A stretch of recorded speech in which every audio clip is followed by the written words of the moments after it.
if you're the CEO of a publicly traded company, your inflation rate is the cost of capital.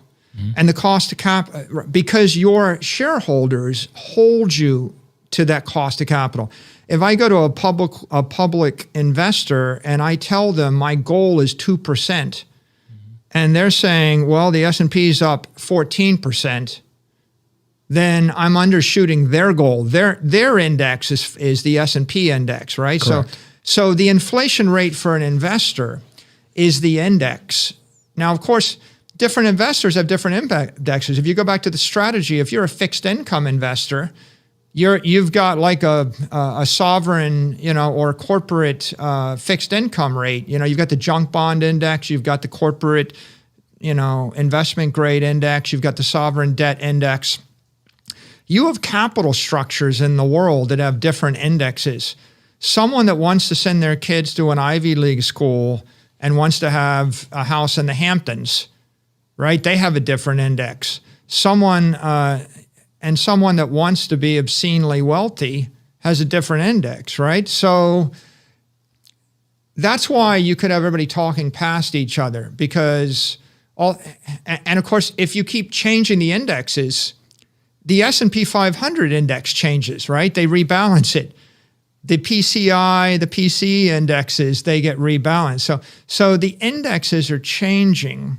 And if you allow someone else to feed you the index they want you to focus on, well, you can see it right now, right? The official inflation rate in Canada is 4%, but the housing price is up 15%. The official inflation rate in the US is 5%, but the Case-Shiller index is up 27%. Something big.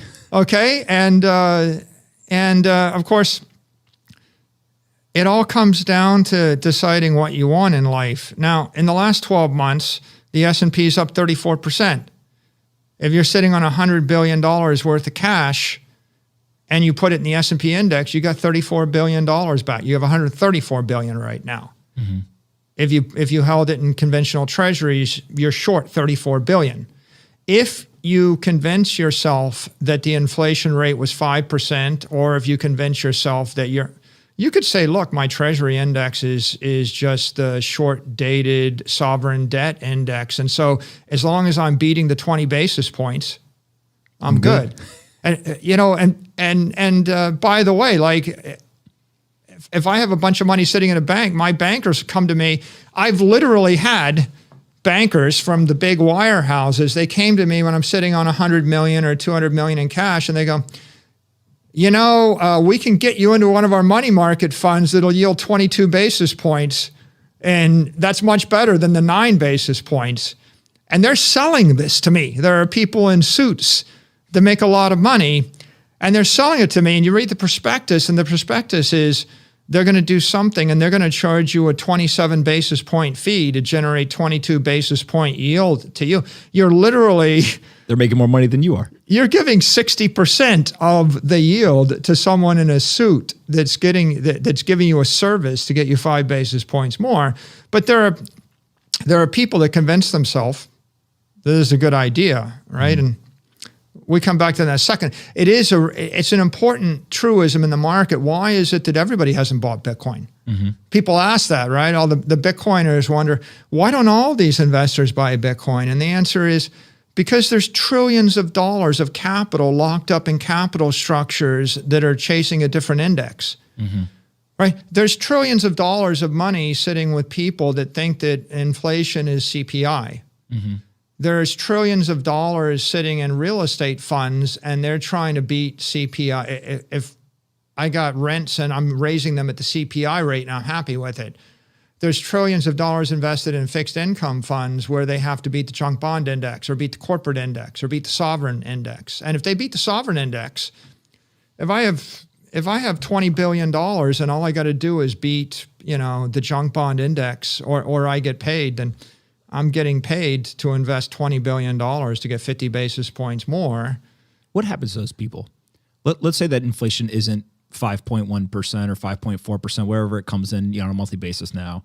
And we all agree it's something that is higher, but there's disagreement on how much higher. Is it 6% or is it 14% in terms of the actual inflation number? What happens to all the people who are using CPI as the benchmark? Do they just succumb to the inflation over time and continue to lose money until they wake up, or something else?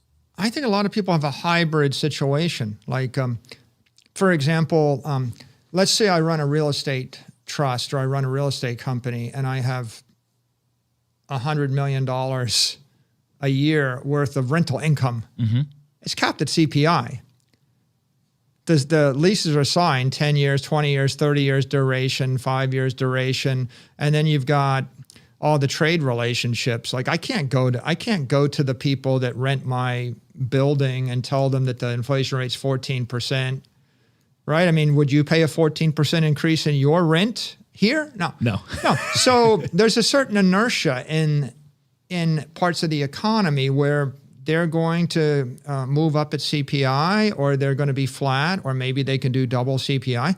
But at the same time, maybe you're the person running that real estate company. You're thinking, well, I'm going to take my cash flows and I'm going to invest them in. Would you invest them in a stock that you thought would go up at CPI? Or would you invest them in the S&P index if you thought you would get CPI? Not really. Yeah. So what you have is you have people that are sweeping their cash flows from an operating business that's low growth, and they're putting in the S&P index. If They're looking for the growth to come from the investment. Okay, the S&P is up 34%. How many companies in the world generated 34% more cash flow, or raised their prices by 34%, or grew their revenues 34% in the last 12 months? Not many, right? Yeah. 98%, 99%.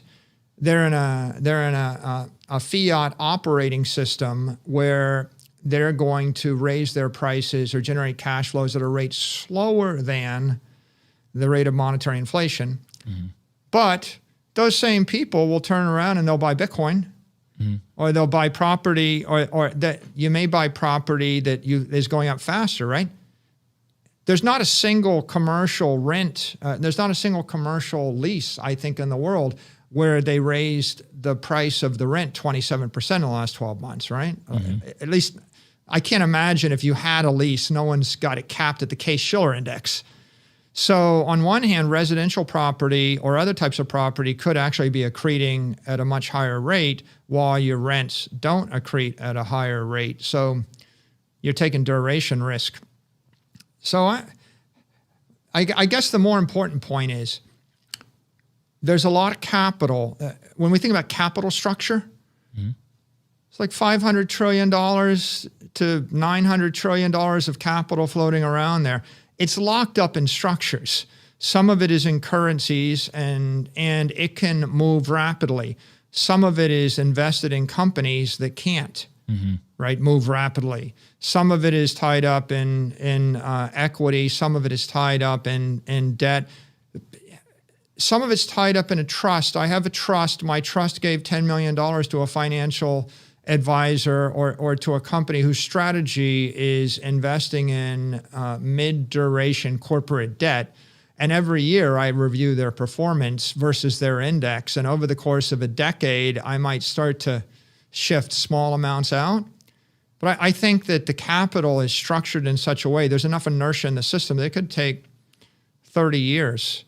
Yeah, for the capital to get reallocated. Like we're waging a war on the 60-40 portfolio, right? Is it dead? How long will it take before people allocate that as 65-35 or 70-30, right? It takes a long time. There are people still invested in gold. You and I joke about that. Gold's been failing for 12 years or something like that, right? Gold's the same price as it was when Bitcoin was invented, and yet an aggressive move would be a macro investor allocating from 50% gold to 45% gold and 5% Bitcoin. And that's a year's work. Yeah. Let me ask this question. Retail investors or individuals, I think over the last 12 years or so, took Bitcoin, and as a generalized group, it went from a contrarian idea or contrarian trade to a consensus trade. There's now 100 plus million people around the world that have decided, hey, this is good enough for me to go ahead and store some of my value or economic wealth here. And so you can argue that contrarianism became more of a consensus.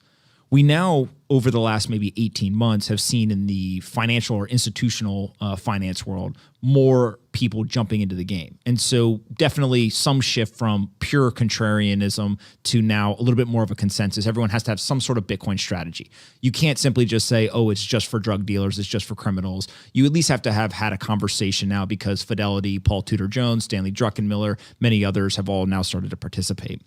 What does it take for public companies, where I basically break down, there's two groups, right? There's yourself, Tesla, and Square as the three major publicly traded businesses that are multi-billion-dollar companies that have pursued a treasury strategy that includes Bitcoin.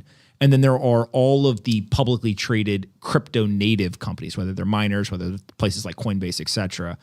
It's still contrarian in the public markets to have Bitcoin on your balance sheet. What does it take to get the shift that we've seen in those other two cohorts to now get it to a consensus type, movement or idea? I mean, I think there's some, you could check off catalysts that are impediments that will become accelerators. First of all, regulatory clarity, right? If you're seeing support for, let's start with the most basic issue. Is Bitcoin an asset or a currency? Okay, the word cryptocurrency is a very politically charged word, because if Bitcoin was a currency, it's in opposition to the US dollar, okay? And if it's an asset, it's in opposition to gold. Okay, so just resolving the fact it's a digital asset, not a digital currency. Most people, how many public speakers, how many well-regarded investors have made negative comments about Bitcoin over the past 12 months because they mistakenly think it's a currency and they think they're sticking up for the dollar, right? Many. Like, I prefer the dollar. So if you understand it's a digital asset, a scarce store of value, speculative digital asset, that's how politically correct people would refer to it, right? And anybody else would say it's just a digital asset or a store of value asset. The first impediment is just understanding that and educating the market that it's a digital asset. I think the second impediment is getting over the issue of is it a threat to the powers that be, and will it be banned? So first, what is it? It's an asset. Second, will it be banned? Okay, well, no, we're not going to ban cryptocurrency. We're not going to ban Bitcoin. It's going to be around here. So those two checkboxes are huge. I think the third checkbox is, can I actually buy it via my existing bank? Every publicly traded company has been doing business with probably the same bank for 30 years, Pomp. Some have been doing business with the same bank for 50 years. Some for 100 years, okay? If you trace it. To have adopted a new banking relationship is not a one in a decade thing. But public companies don't change in a decade, right? So if I could buy this directly through Bank of America or JP Morgan or Citigroup, et cetera, I think that makes a big difference. If I have to go to an institutional grade Bitcoin exchange, that's a 1-year exercise in due diligence. Right? There's friction to doing it. There's two issues, right? One is before you give $1 billion to a counterparty, you have to inspect their accountants, their legal teams, their licensing, their executive team.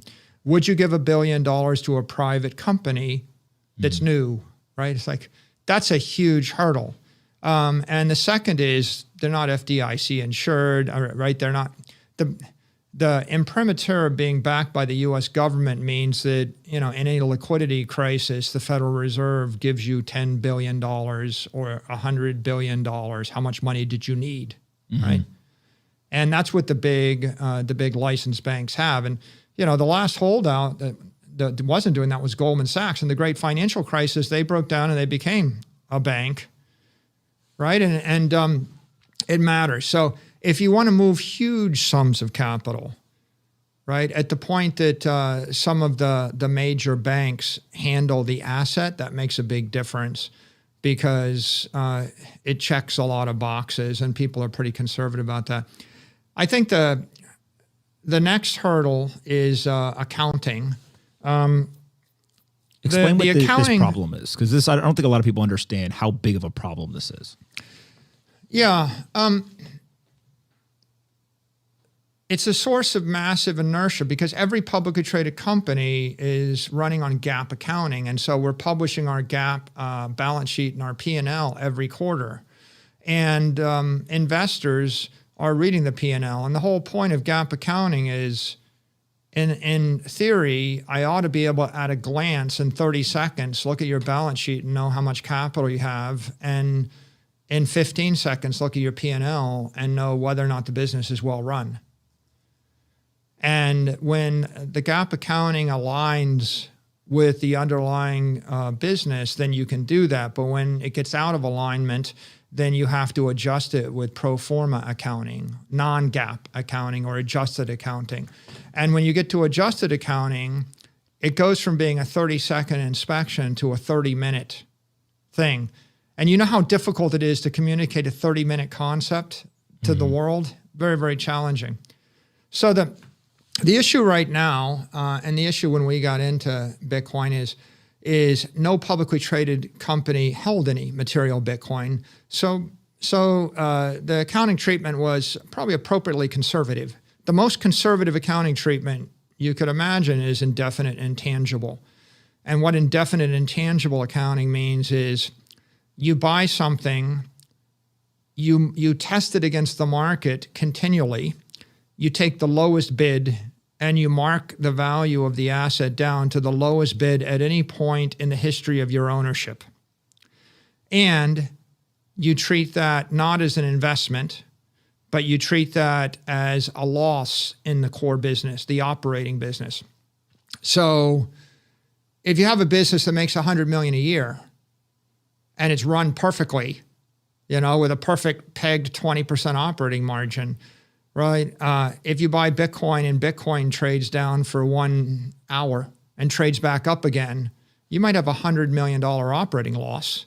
Mm-hmm. And then you would be showing the business made no money this year on a GAAP basis. So now you're an outside investor and you're staring, you're saying, what happened to the software business? It looks like the operation got wrecked. If I made 1 million decisions poorly, I probably couldn't go from 100 million in cash flow to zero, right? Mm-hmm. Or if I did, it'd be challenging. Or on a Saturday night, someone could flash crash something and you would have a $100 million loss showing on the operating statement. So indefinite intangible means you take the volatility as an operating loss on your P&L and you take the theoretical worst case. The theoretical worst case would be, I buy Bitcoin and I wait for the lowest price ever and I sell it all. Mm-hmm. Okay. That you take the theoretical worst case and you represent that as the status. So when you print your quarterly results or you print your annual results, you want a simple example. You buy $1 billion of Bitcoin, it trades down to 500 million, then it increases to $1 billion, then it increases by a factor of 10 to 10 billion. If that's the fact pattern, when you close your books under indefinite intangible, your books say you have $500 million of assets and it says that you lost $500 million in the operating business and the money's gone. That's what GAAP accounting says. Mm-hmm. In actuality, you might have a statement that says you have $10 billion of assets and it looks to the casual observer like you generated a $9 billion investment gain. Mm-hmm. So now how do you fix it? Pro forma adjusted accounting. You have to create a schedule, a reconciliation. But now what have you done? You've just made first of all, you've made the investor's job 100 times harder. Mm-hmm. And investors got to read all the pro formas, think about it, and then they've got to reverse it out and figure out what really happened in the rest of the business, right? And then they've got to figure out what's your balance sheet really look like. And then the second problem you have is your statements become non-comparable over time. Like, for example, if I look at my balance sheet on a GAAP basis today versus a year ago, right? Bitcoin could go up by a factor of 100. The balance sheet doesn't change. So when you're comparing quarter versus quarter, there's no information there because you're suppressing it, right? Yeah. And then if two companies have Bitcoin, one company has 100,000 coin and one company has 10,000 coin, and Bitcoin goes up by a factor of 10, neither company shows an investment gain. Neither company shows a balance sheet adjustment. And so how do you compare one company to the other company if you're trying to make a rational investment decision? So things become non-comparable across securities, and they become non-comparable across time. And you're invited as an investor to create your own set of pro forma systems to compare it yourself, which is like 1,000 times harder. So that's an impediment for a public company or for a company that relies upon GAAP accounting. But here's where it's really an impediment. Like, why can MicroStrategy do it? Well, because we rotated our shareholder base to be long Bitcoin, and because, fortunately enough, we were able to build a substantial Bitcoin position. So now, if you know that MicroStrategy has 114,000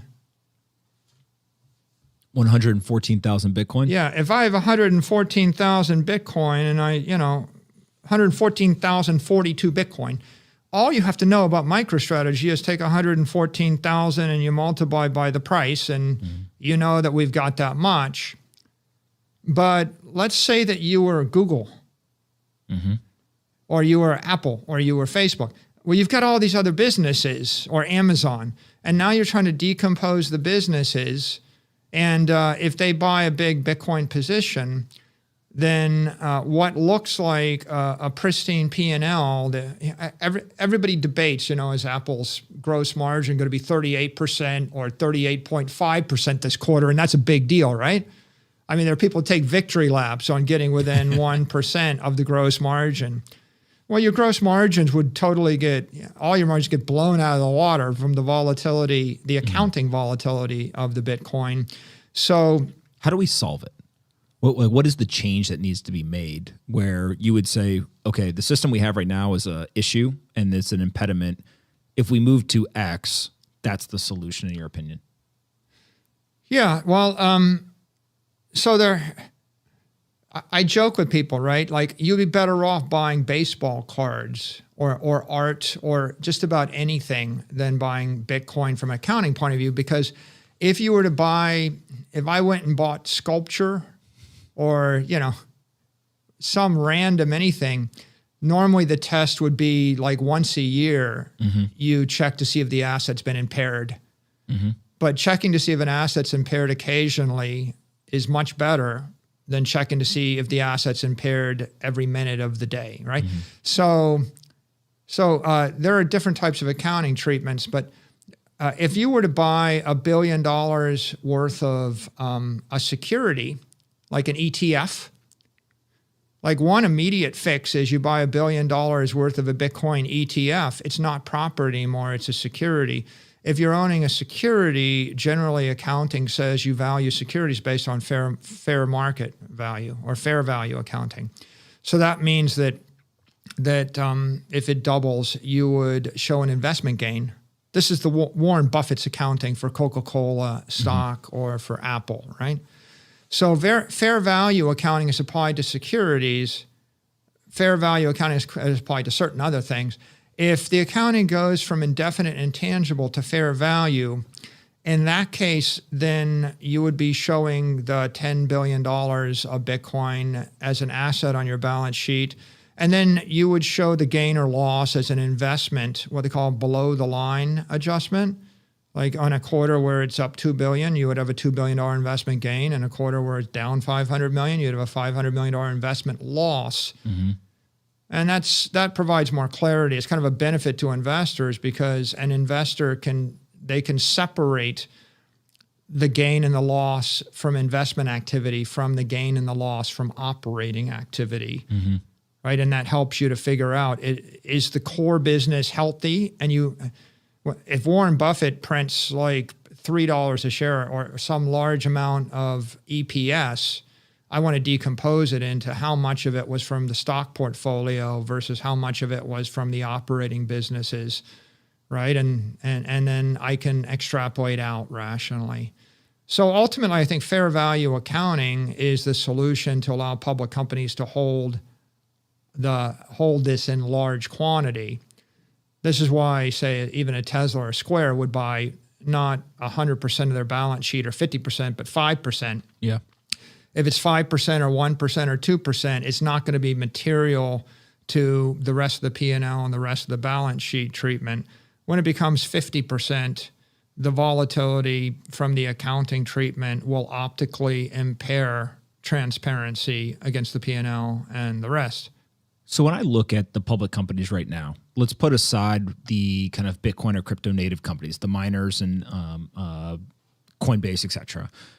There's basically 3 publicly traded CEOs that are orange pilled, right? Yourself, Jack Dorsey, Elon Musk. Those seem to be the ones who have purchased Bitcoin, who have talked about it publicly, who appear to understand the ethos of it and kind of why it's important for their businesses. Is this something where we are literally going to see one by one, each individual CEO is going to have to get orange pilled and eventually make this decision? Or is there some milestone or like inflection point where you say when X occurs, we will then see, on a quarter by quarter basis, tens of publicly traded companies or hundreds of publicly traded companies all going ahead and doing this? Okay, well, first I would say it's not just the 3. There's probably 36, but every Bitcoin miner is holding Bitcoin on his balance sheet. And one of the major things, one of the catalysts that's taken place in the last 12 months is all the Bitcoin miners coming public, and all of the miners that were public on international stock exchanges shifting over to the NASDAQ and the New York Stock Exchange, right? Correct. So Marathon and Riot. And actually, if you look at it right now, Marathon has got a Bitcoin exposure. I wonder when Silvergate Bank will, right? Or how that'll work. But Silvergate's obviously a Bitcoin company. Coinbase has got Bitcoin on its balance sheet, right? You've got Bitfarms, Hut 8, you've got Sphere, you've got Bit Digital, you've got Galaxy, you've got... Well, there's a bunch of businesses that come out of the industry, Argo. and I think we're going to see more and more go public. So let's say that number doubles or triples of like the publicly traded companies that come out of the Bitcoin and crypto industry, because you're just going to get a bunch of startups that continue to grow and eventually go public, whether it's direct listings, IPOs, or SPACs. That number will just grow. And I think there's a dozen other companies that are public that are holding it in their treasury at a smaller amount. So what are the catalysts? I mean, clearly, one thing that's already happening, right, is the regulatory clarity that's coming. The more clarity, if the regulators move forward and they clarify the treatment of stable coins and security tokens and DeFi exchanges, I feel like the connection of Bitcoin to crypto has been holding it back, right? Because stablecoin regulation is unclear. Many cryptos are security tokens. That's holding us back.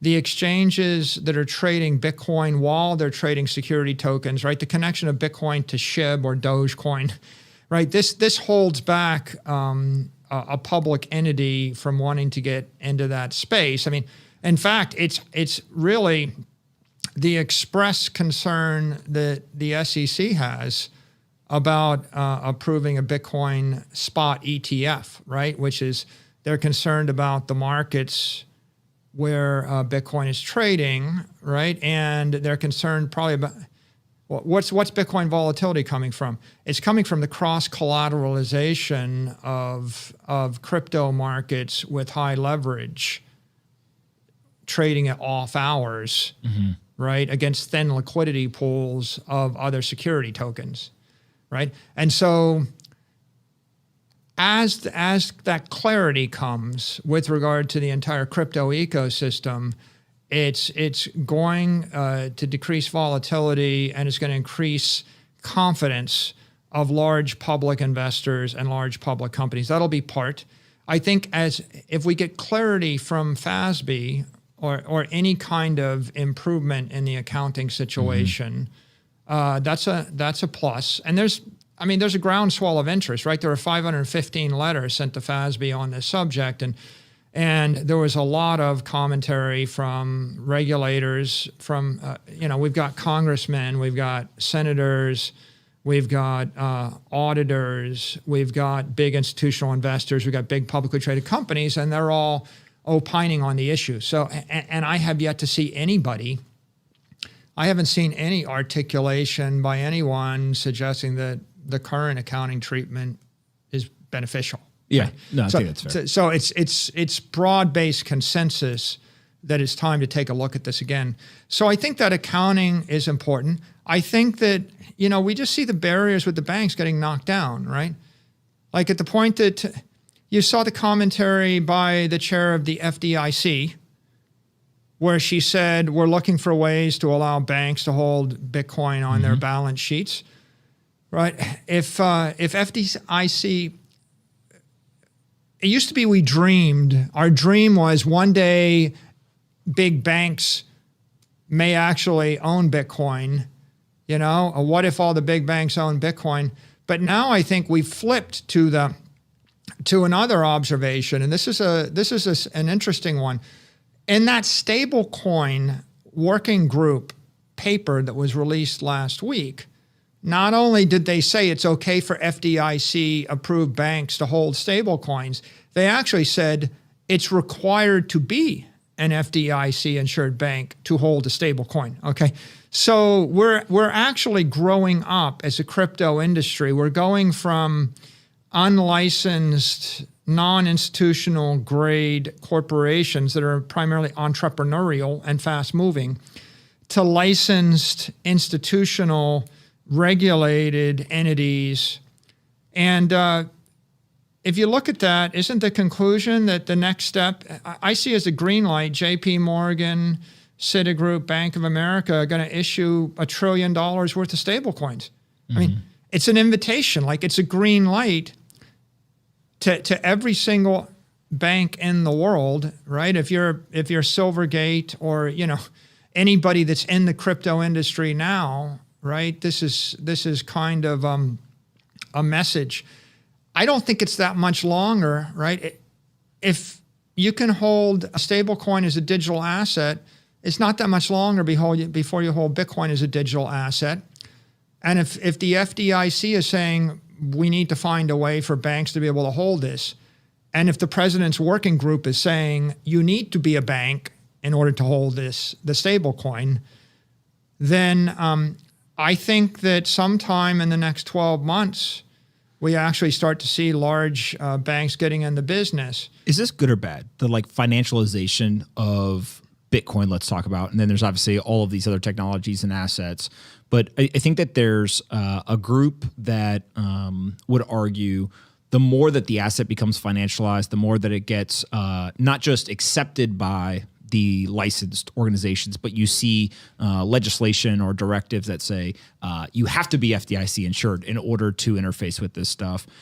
They look at that as negative. There's other people who look at it as a positive. So how do you think about the pros and cons of what I'll just call the financialization of what were assets that many people were attracted to in the beginning because they weren't part of the existing system? Bitcoin is decentralized and it's an asset and it's already gone to 200 million places. And you might not like the people that own it, right? Don't they call it the money of enemies? Yeah. Right? The point is Bitcoin's going to people who have politics that you disagree with, right? It's almost certain. So it's spreading at such a rate. It's like fire and it's like electricity or mathematics. And you can have an opinion. Do you think it's good or bad for banks to have mathematics? It's like, we're the only ones with math. Is it good or bad for people to be able to read and write? It used to, there was a concern that we shouldn't let everybody read and write. It's just basic technology. It's spreading as fast as it can spread. The reason it's superior to gold is because I can snap my fingers and I can withdraw $1 billion of Bitcoin from the bank in 5 minutes. Correct. Okay? And the thing that's going to maintain its integrity is the fact that you can shift counterparties. You can move, if you can move $10 billion of an asset out of a jurisdiction, I can move it out of Miami, I can move it out of a bank. I can move it out of a country. I can move it out of a system. It's always going to have more integrity than the alternative. So coming back to this, it's like, okay, are you comfortable? There are a lot of people that don't think you should have a software wallet on an iPhone. You should have a hardware wallet, right? There are a lot of people that think that it's better if what if I don't want your family to have it because I don't like somebody in your family, right? What if I don't want your small company? You have a private company. Do you own some Bitcoin? Well, did you sell out? Now there's a company that's got other corporate interests that has some Bitcoin. A lot of people don't want a public company to have it. Why? Well, public companies have shareholders. Yeah, well, I don't want a country to have it, right? I mean, there are a lot of people that are concerned that El Salvador uses Bitcoin. Well, it might get hijacked by the politicians. What if Turkey actually starts buying Bitcoin? Do I like it? Do I not like it? But the point is, it doesn't matter what you think, right? It's not, it's like you sitting and saying,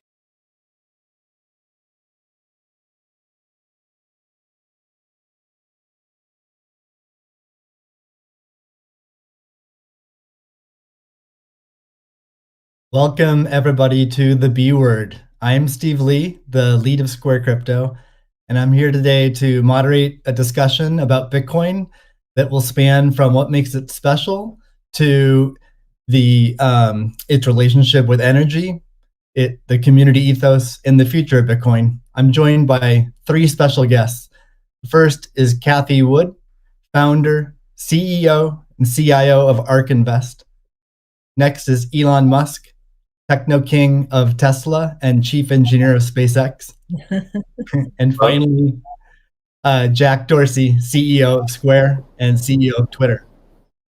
So we have a lot to talk about today. He announced that he was going to put a very material portion of his company's balance sheet into Bitcoin. And so maybe, Michael, we can start with kind of a 1-year update from when you actually decided to make that decision and how things have been going so far with MicroStrategy.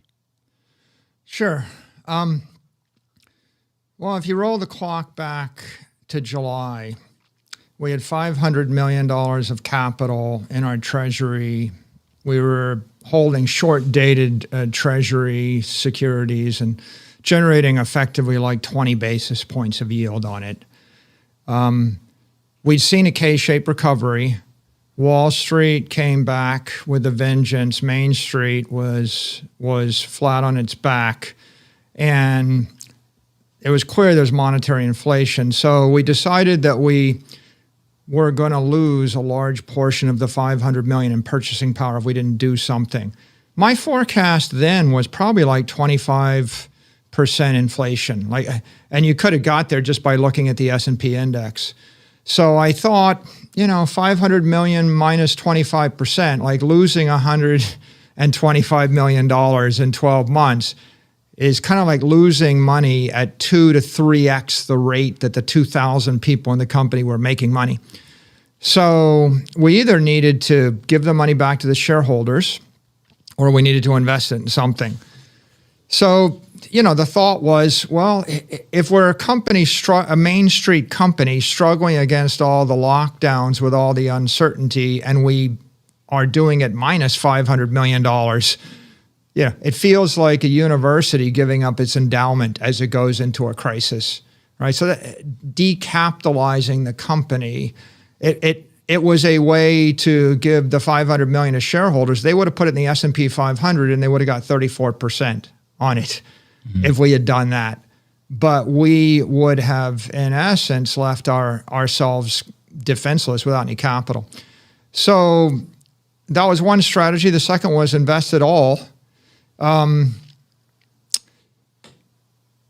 would have bought $500 million worth of Bitcoin if I was a private company. I just would have walked out, bought all $500 million. I would have done it at whatever, $10,000 a coin. But as a public company, you got to think about your outside shareholders. And you can't, it's not like there's 10. You can't just go to the 10 of them, ask them what they want to do and get their buy-in. When you're public, you've got a shifting set of outside shareholders that are changing every minute of the day when the stock market is open. So the way that you actually handle this is a bit more sophisticated. What we did is we transparently we telegraphed that we were looking at this. Our first press release was an announcement that we were going to buy back $250 million worth of our stock over the course of 12 months. And we were going to invest $250 million of our capital in hard assets. And we said, we're looking at everything under the sun, and Bitcoin was one of the things. So my first love of the Bitcoin community was, the way that I knew I liked all the Bitcoiners was one day later, some cyber hornet, some Bitcoiner goes, MicroStrategy is considering buying Bitcoin with $250 million. Now, as Bitcoin merged in there with gold, silver, commodities, equity, property, real estate, anything you could have imagined. But the Bitcoin community immediately picked up on that. I don't know how they do that, right? They must be scanning for this. Nobody else picked up on it. The stock was trading $120 a share. A week goes by. Literally, you announce you're going to spend $250 million and buy your stock back. You think it would move? Nope. Crickets. But the market had a week of notice. And then a week later, we stepped it up into the next gear, which is, okay, we're going to buy $250 million worth of Bitcoin. We made the decision. We're not splitting it across 6 assets, right? And it's a good thing we did, right? Because Bitcoin's up 332% in 12 months. Gold is down 7%. If we'd split it 50-50, 125 million of gold, 125 million of Bitcoin, right? It would have cost us billions. If we'd gone all gold, it would have cost us many, many, many billions. We'll come back to that in a second. So we had to do something, but the question is what? So we just picked Bitcoin. We made the decision, but we thought, this is going to be jarring for some people. Stock is around 122 at the time, right? To put this in perspective, the company's $500 million revenue generator, generating cash flow, and we have more than 500 million in cash and about 10 million shares. So the company's trading at 1 times revenue plus cash. Mm-hmm. We give back all the cash, the company trades at 1 times revenue, the stock goes to $60 a share. Right? So we're like 122, no one's really paying attention, but we said, well, maybe people think this is offensive, they're not going to like this, or it's too risky. How do you actually orange pill every one of your outside shareholders at the same time? Well, you can't. So the next best thing is we just offered to buy them out. So the idea is if you don't like this, we're going to buy you out. We're going to post $250 million to buy back shares at a premium. So we offered to do the buyback at up to $140 a share, which is, buyout premium. If you don't like it, then you sell your shares back to us at a profit. We wait 20 days. So the market trades for 20 days. And, in the first week, the market's trading on 135. Like people, so they're not even quite sure about the buyout. Then after a while, they start thinking, they're like, well, if I can put it back to the company at 140, then presumably maybe it's worth more. So the stock trades up a bit past the 140. And at the end of the tender period, we have about $60 million worth of shares tendered. Everyone that didn't like the strategy had 20 days to sell into the open market. And if you sold in the open market above 140, then why wouldn't you? And if you're still holding the shares at the end of the tender period and you don't like the strategy, you sell into the tender. So the result of the Dutch auction is we had $175 million of extra capital. We thought about it. We put in another press release. Okay, this is our primary treasury reserve asset. So the first notch was, this is a treasury reserve asset. The second step is, this is the primary treasury reserve asset. Then we bought 175 million more Bitcoin. So at that point, we're up to 425 million. The first tranche is in the 11,500 range. That was a little bit difficult. It was more difficult to do the second tranche because Bitcoin traded down. We had a loss. It traded down to into the tens and even, you remember that. So the second tranche we bought at 10,000 something. because we're committed, right? And you know, if you go pull the Twitter stream, there's all sorts of interesting commentary on our strategy. So you basically had done, let's call it up to that point, 425 million of a $500 million balance sheet. And you had rotated your shareholder base to people who were aligned with the strategy. And you had also planted the flag in the ground as the first publicly traded business in the United States to identify a treasury strategy that would leverage Bitcoin as the primary currency or the primary asset that you would use in your treasury. When you do all that, I know that there's been a whole bunch of conversations in the behind the curtain. I don't need names, but what are other fellow publicly traded companies, other finance executives, people on Wall Street at that point? Are they saying you're crazy? Are they, oh wait, this is really interesting, tell me more about it, trying to learn? Like, what was the reaction after the first $425 million? I think it was largely ignored by every other publicly traded company. I don't think there's a lot of awareness or to it. When we did our due diligence checks, we found Overstock 2 or 3 years ago had a few $1 million of Bitcoin on his balance sheet. And that's it, right? We couldn't find anybody else. And so this is off the beaten path, but it seemed like so rational to me. Like, it seems so obvious. Bitcoin is digital gold. It's basically engineered to be digital gold. What do you need in a inflationary environment? You need something that's like gold, but better than gold. You have to make a choice. It was obvious that the institutions were coming, right? I mean, you had you had companies like Fidelity getting into this space just 6 months earlier or whatever. But the fact that we're institutional custodians was a big checkbox. Grayscale was doing good business at that time, so it struck me as being a rational thing to do, but no other public companies had done it. And it wasn't totally clear to me why, although at this point now it becomes clear, right, in hindsight. So we went through that. We did the 425 million. The stock traded up. Bitcoin started trading up. At that point, I started speaking in public, and you were the first person I spoke to. I remember. Right? and I learned most of what I knew about Bitcoin by scouring the internet and looking at your podcast and reading all of the stuff that was posted, right? And I tripped through all these different things. And one thing I knew from your podcast was you always ask a question, right? At the end, right? You're like, you can ask me a question, remember? Correct. Now you get to ask me the one question. So what I remembered about Pomp was he wants to know a book and he wants a question, or he gives me a question. So I'm like, gosh, what question am I going to ask Pomp? And how do you learn Bitcoin? You study Twitter and you study YouTube and you surf the web. So here's what I know. I know I get to ask you a question, and I know Jack Dorsey has Bitcoin in his bio. So the question is, how do we get Jack Dorsey to buy Bitcoin next? Correct. Right? Correct.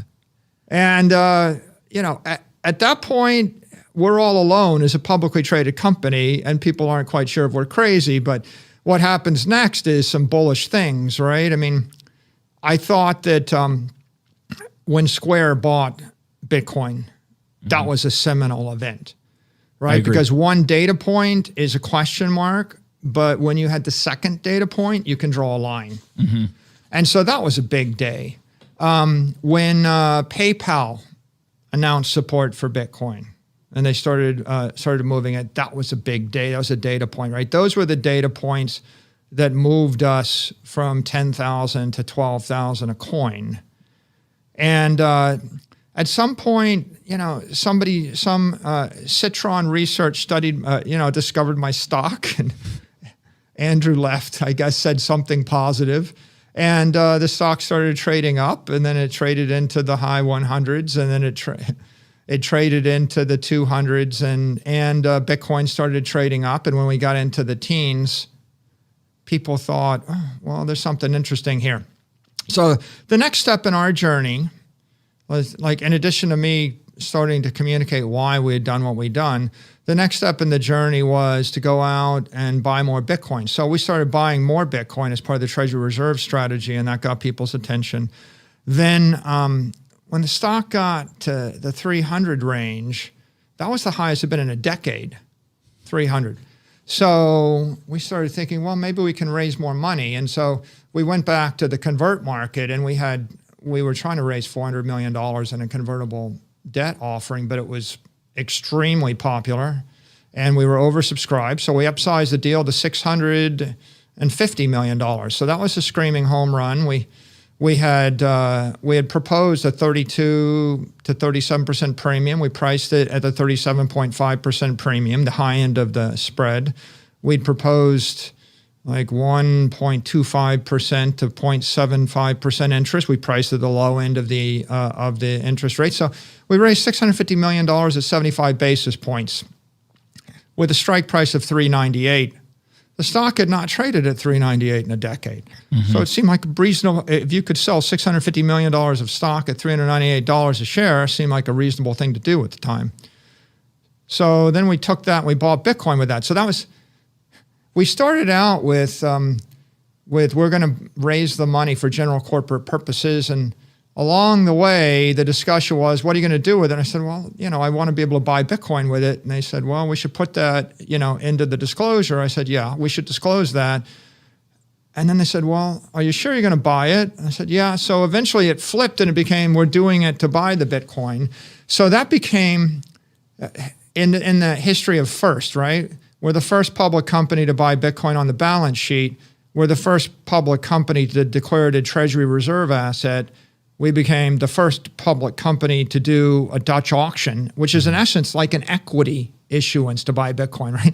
It's like I'm either buying my equity back or I'm or issuing the equity. So the first Dutch auction, where the proceeds eventually became Bitcoin. Then the first convertible bond to buy Bitcoin. And I think that all of those things rotated the shareholder base, right? I think the most important thing was to be long Bitcoin, right? So in essence, the first publicly traded company where the shareholder base is long Bitcoin. And it started out, my aspiration was, it'd be great if half of our enterprise value is based upon enterprise software and half is based upon the assets. Because before we did this, we got substantially no credit for the assets. Mm-hmm. Like people were basically taking the 500 million and they're like, okay, well, that's going to be worth zero, right? Or negative. Because you were 1 times revenue plus just the cash on the balance sheet. Yeah. Yeah. So if you've got a low growth cash cow, right, that's like being a dentist where you're going to make a lot of money every year for a decade and maybe you'll make 5% more each year for a decade. If you've got a low growth cash cow, but the money supply is debasing at 25% a year. Kills you. Right? It's like the road to serfdom is working exponentially harder for a currency getting exponentially weaker. What I saw was 2,000 people doing 100,000 things right every year to make $50 million and then watching the enterprise lose $100 million a year. Mm-hmm. Due to a political decision. So in essence, we're running as hard as we can. We're falling backwards. And the situation was literally hopeless, right? Like people wonder, where did the Bitcoiners' hope come from? Well, it just was hopeless, right? I mean, the operating business is hopeless and okay, you're going to work yourself to death for a decade and do a million things right with 2,000 people and you're going to be worse off in a decade than you are today. Okay. Mm-hmm. That's operationally hopeless, right? And then on the balance sheet, if somebody says we're not even thinking about raising interest rates, it means for the next 4 years, you're going to get 0% on your money and is going to be worth half as much in 36 months as it is worth today. And the balance sheet is hopeless. And this is all before we even see the persistently high inflation that we're seeing now, right? This was just from a market structure standpoint of this had been going on pre-COVID, got accelerated during COVID. You started to recognize this again. Last year, if you go back and you look at the inflation numbers in Q3, Q4, I mean, it was obvious that we were increasing or accelerating, but we weren't at 5% CPI for 3, 4, 5 months, right? Now is a much, much different situation. So At what point do you switch from this as purely a defensive like treasury strategy of we want to take the cash on our balance sheet and put it in an asset that we can protect ourselves, protect our purchasing power, to then it feels like you made the switch to go offensive? That first bond offering was an offensive move. I think you called it right there. I think that it's a defensive strategy through the Dutch auction. We had to do the Dutch auction to provide a graceful transition for our shareholders to get long Bitcoin, right? You're either long Bitcoin or you're selling out to us at a premium, one or the other.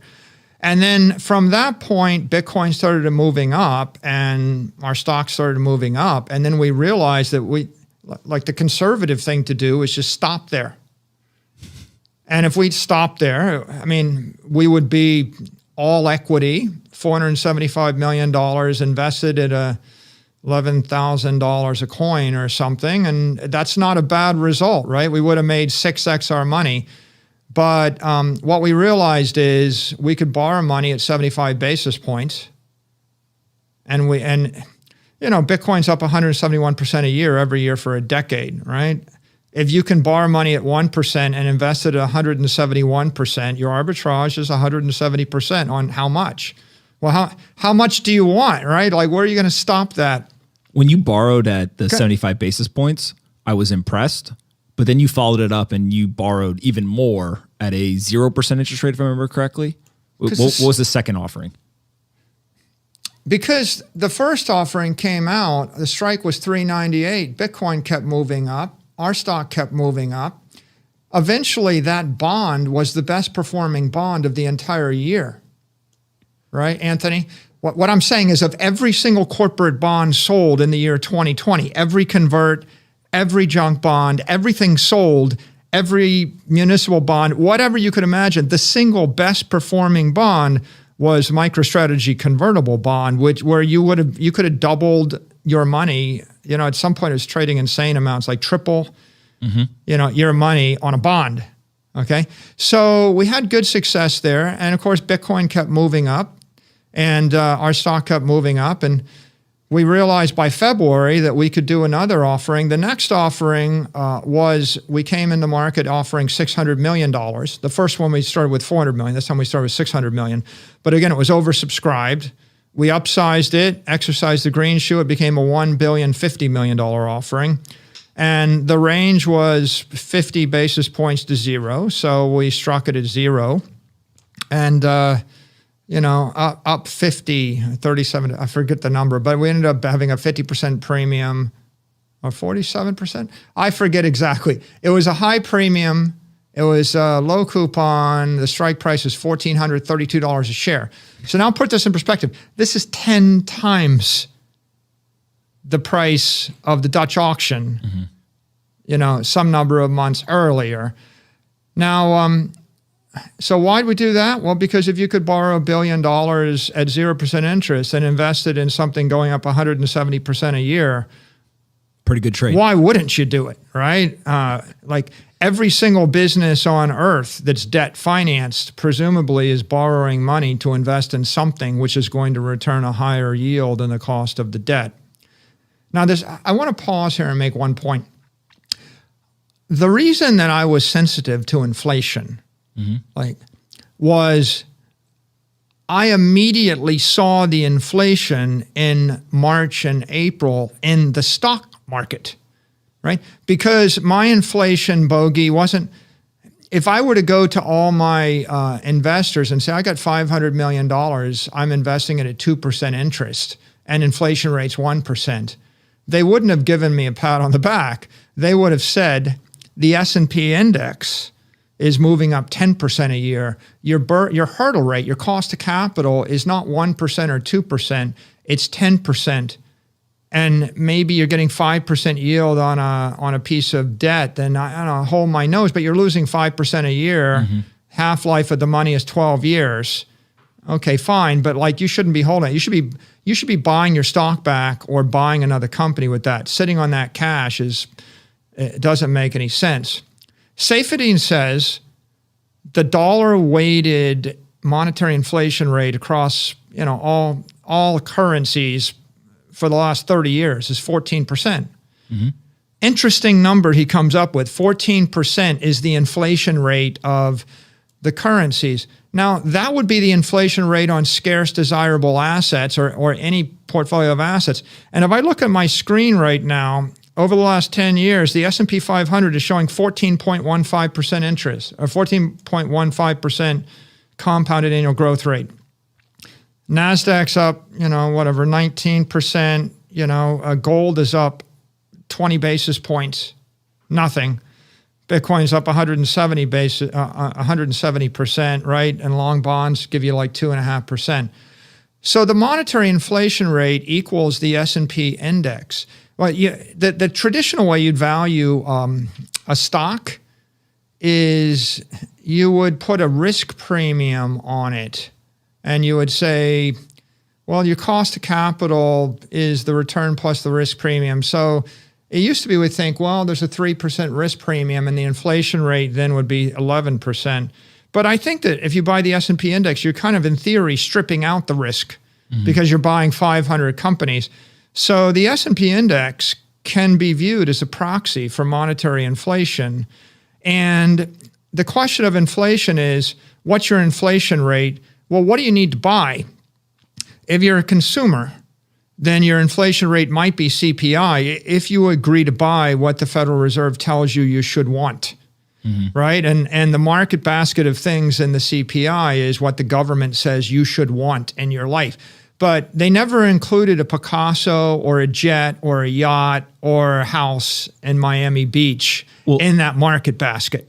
A step even further than that is the number 14% is very interesting, because my understanding is if you go back, obviously CPI used to represent a cost of goods index. So what is literally the change of price of individual goods year over year over year, and that's how inflation was measured. Now, obviously, we have a cost of living index, which is what you're talking about in terms of, well, here's the things that we think you should want. Here's the general weightings of these specific assets or consumables inside of this basket, and then that's kind of our moving target for this measurement of inflation.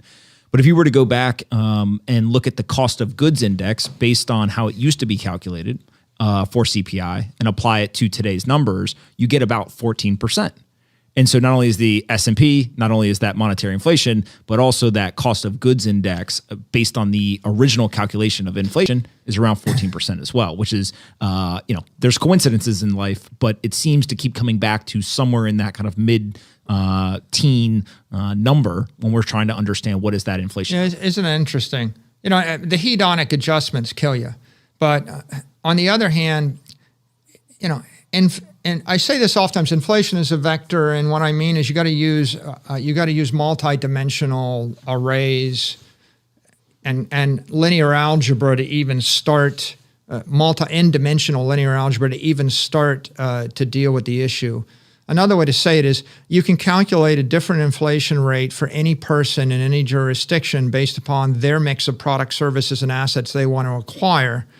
And so common sense says a person that wants to acquire a set of manufactured goods and wants to watch streaming YouTube has a lower inflation rate than someone that wants to buy Picassos. Now, what if you want to be rich? If you want to be rich, your inflation rate is very high because you have to acquire assets. If you want to be middle class, your inflation rate is different.